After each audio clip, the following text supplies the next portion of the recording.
Welcome back to Square Off. After the feds failed last week to provide a plan to save the Colorado River water supply, many water experts said it was a failure of leadership.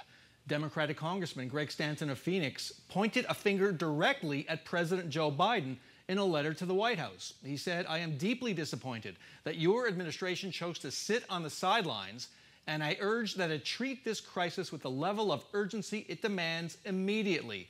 Without that, we risk catastrophe in the American Southwest." It's become a question of political will. Who will lead the West out of this water crisis?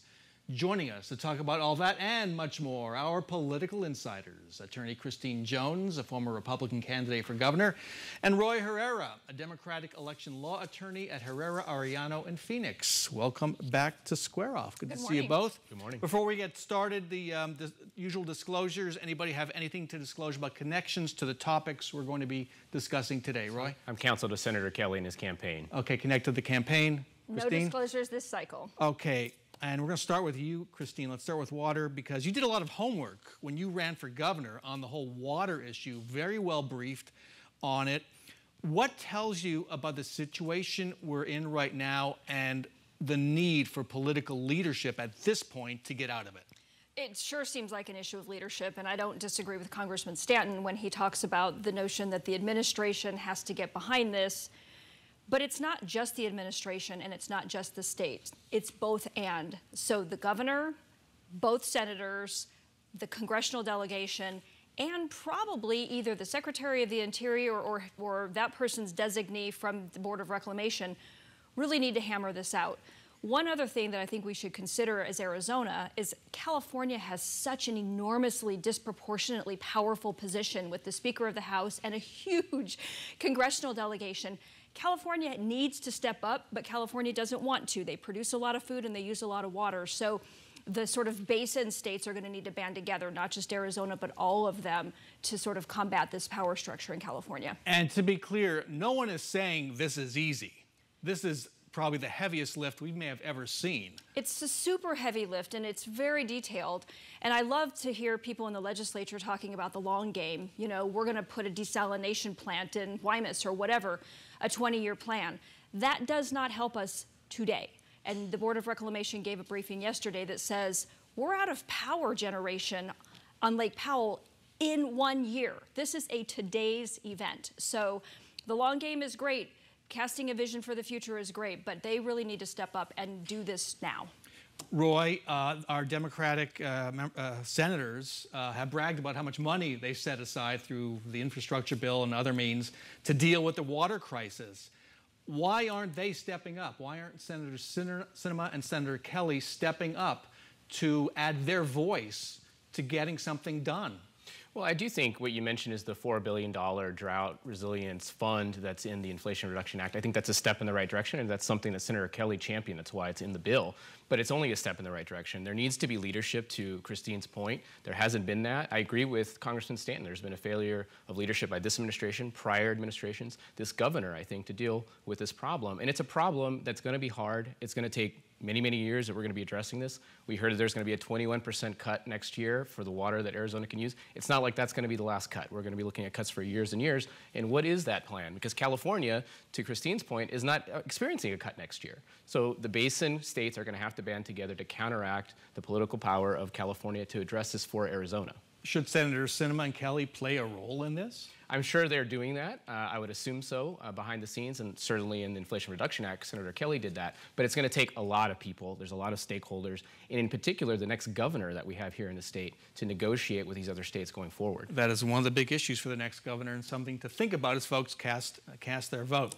Now let's go to Decision 2022 and the headlines. Democratic candidate for governor Katies Hobbs is now having second thoughts about debating Republican Kari Lake. Hobbs spokesman told me she wants changes in the format for the traditional debate on Arizona PBS. We have one of those every 2 years in all the major races. Hobbs doesn't want voters, quote, to hear regurgitated lies about the 2020 election. Roy, is that a fair request from Katies Hobbs? As I understand the request is to make the format easier for there to be actual robust debate, a robust discussion about public policy issues. I watched the Republican gubernatorial debate, and what I saw was just people yelling at each other and really no substantive discussion about the problems that Arizona faces. So I assume what the Hobbs campaign is requesting is a format where we can actually have that kind of discussion. I cannot imagine a scenario where we don't have a debate. And I mentioned to you before, maybe that's old-fashioned. It'll have to happen in one way, shape, or form. But they're going to be negotiating on how so that Arizonans can see the contrast clearly between the two candidates. And negotiating isn't unusual. However, Katie Hobbs did not participate in the Democratic debate during the primary. So there's that history. Christine, is this Katie Hobbs' way of slowly backing out? She has until, I think, Friday to RSVP. It feels a little like that's where she's going with it, but I think it's a huge mistake in a basically dead heat race, statistically, not to show up and not give people the ability to contrast her from her opponent. To Roy's point, we probably could and should change some of the rules. Ted Simons has been doing this for decades, right? And we haven't really had a problem with it. But if people are going to talk over each other and interrupt each other, maybe those are fair negotiating points. Backing out of the Clean Elections Commission debate, which has to be the most level playing field of any debate ever, I think it's a huge mistake on the part of the Hobbs camp and a real lost opportunity. Okay, well, we'll have to see what happens there. Let's end with Governor Doug Ducey building his own wall, stacking empty shipping containers in the gaps in the fence near Yuma. The wind apparently blew one stack away. They've since been put back up, we're told. But Roy, is this Doug Ducey giving the middle finger to Joe Biden? Well, yes. I mean, that's his attempt to do so, and I think that's what we've been seeing on border issues for the last few years from this governor. I think it's just funny to me that the wall has already fallen over. The shipping containers have already fallen over, so people could just walk right around it. But it's all, and I say this in general, and there's criticism even of my own party, that the border and immigration have become issues that people just take photo ops with, and they just don't treat seriously when we do need to address this issue. We haven't addressed it in almost 30, 40 years. So there needs to be serious compromises and serious comprehensive reform so we don't have to go through these photo ops of fences on the border. Yeah, we've come to call it border theater.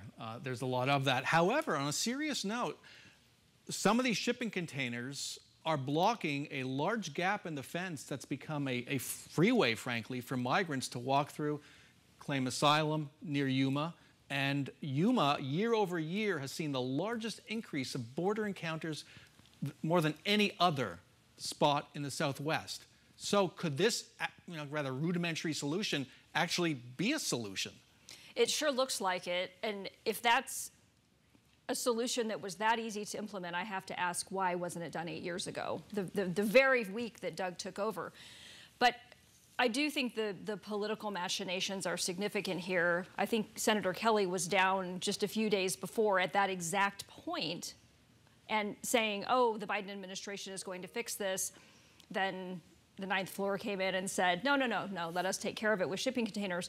So the theater is obvious, but it really needs to stop because, to Roy's point, Congress needs to do Congress's job here, and they have been ignoring it for decades. It's really not that hard to fix because most of the people that are in this country illegally are visa overstayers. That's an easy solution to fix. Enough of the theater, right? Okay, and by the way, if you were going to put up shipping containers, stagger them like Legos so they don't fall over. But apart from that, and my construction expertise here, apart from that, talk to each other, right? This is a place where Kelly and Sinema really would talk to the Republicans to say, this is a serious problem in our state. Arizona needs to take this seriously. And again, with the water, another opportunity to show leadership. All right, got to end it there. Christine Jones and Roy Herrera, thank you so much for joining us. Thank you. Thanks.